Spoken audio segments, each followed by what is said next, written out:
experience now.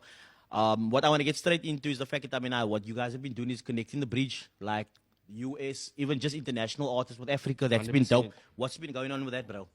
Yo, there's so much. I don't even know where to start. It's weird because this whole thing actually started with.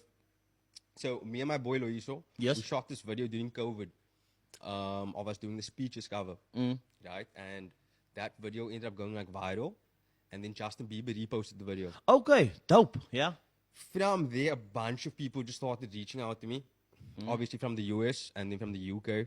But there was this one dude, Ross Lowe. He stood out the most to me, Yeah. just because he was from Cape Town as well, even though he's been living in the States for so long. So I felt a bit more comfortable Just connecting with him. connecting with him. That then led me to linking up with the whole safety club team, with Rock Bailey, Nows, Bridges, D-Cross, V-Script. We had like one session, the first session, which was probably like, I think like 2 years ago. Yeah. And that was more like just like a cook up, everyone connecting, meeting each other, and then it just kept on growing from there.